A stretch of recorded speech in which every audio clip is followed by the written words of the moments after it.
One of the few things that I miss from the depth of my heart when African Ascent has to take unfortunate periods of vacationing is the numerous individuals who take their precious time to greet me and to appreciate the types of work that African Ascent attempts to do for us. So I must tell you, and this is from my heart, that I missed my audience greatly. What a pleasure then to come back and start a new series, a very bright, exciting series, as a consequence of this thankless but truly appreciable efforts that my colleagues at Berklee College of Music have been doing for African Ascent for the past 2 years or so.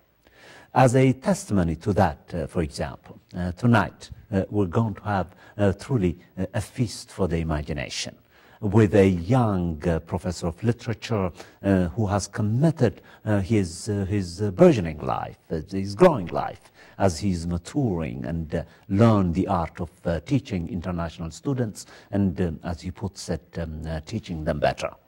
His theme tonight is going to be a very unusual one that African Ascent hasn't taken on before.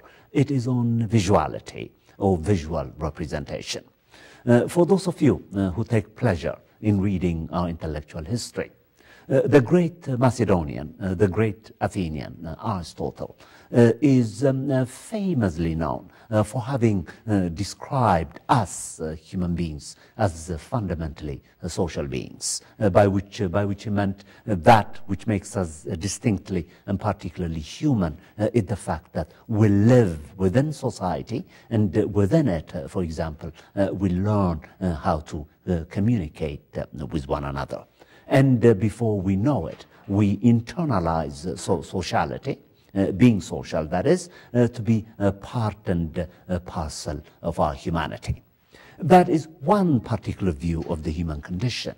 But other philosophers, other thinkers since then have attempted to challenge him by expanding our horizons and trying to add other qualities that also equally rigorously, interestingly and intelligently make us human, namely that we are also communicative beings, some of them say, and they add we communicate sometimes through our visual senses.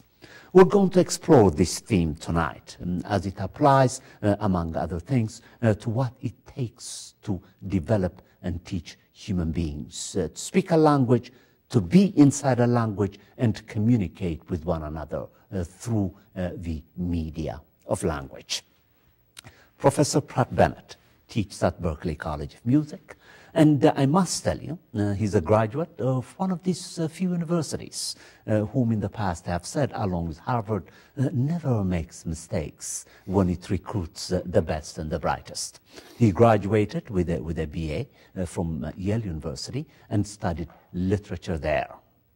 2 years after that, he's so curious, and you'll notice how curious he is, that he also decided to experiment with another human artifact, namely sculpture, which he studied in Paris, in France, for 2 years. On and off, he tells me he has lived in Paris for 5 years. I take it at the expense of being presumptuous that he speaks French and perhaps speaks it fluently. African Ascent presents to you Professor Pratt Bennett from Berklee College of Music to treat you to the feast of the imagination, as I called it, a conversation on visual representation, and most particularly a conversation about teaching international students and teaching them better.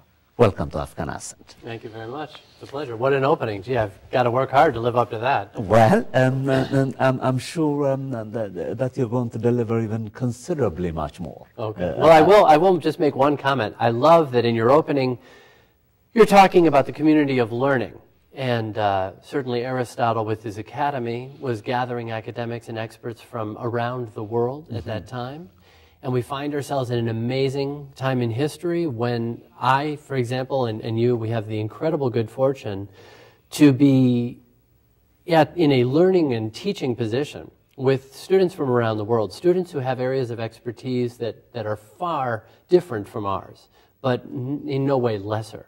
And I, like you, consider it an enormous privilege to not only be teaching students from around the world, but to be learning from them quite actively. And that's a lot of what I want to talk about today, is the dialogue between teacher and students, so that the learning, it's co-learning, and so that we are not looking at our international students as somehow less than our domestic students because of their linguistic or cultural difficulties, but rather as people with incredible resources to offer us if we know how to open them up to the rest of the community.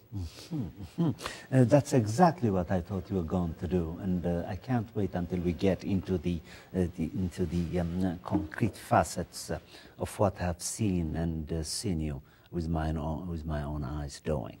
As you know, I am notoriously rude, should we say, to interrupt you when I'm walking by your office and you're giving this undivided attention to your students, most particularly international students. And what I have admired in you is that it doesn't really matter who the colleague who is walking by is. When you are with the student, you're exclusively with that student. Yes. You give them your entire 5 senses. Of course, as a teacher, I'm sure it's only 2 senses that you give them the most. Yes. The others are just there for potential use. Now, what intrigues me about what you do, and I've had the good privilege of reading some of your work, most particularly this great novel that is awaiting, that yes. you've been working on yes. for 8-9 years, yes. and I have read certain chapters of it, and of course my readers ought to know that Pratt is truly a gifted writer. That's for you to make the judgment, of course, once the novel gets published, and it will get published very soon. Now, what fascinates me then, by way of recalling what I read in your novels, is your ability to take me to places by making me see them, which I think is an exercise in visual representation. Absolutely. Correct me if I'm wrong. Absolutely. No, you're absolutely right. So let's talk about what visual representation is. Well, I think since we're talking in the context of education, and we don't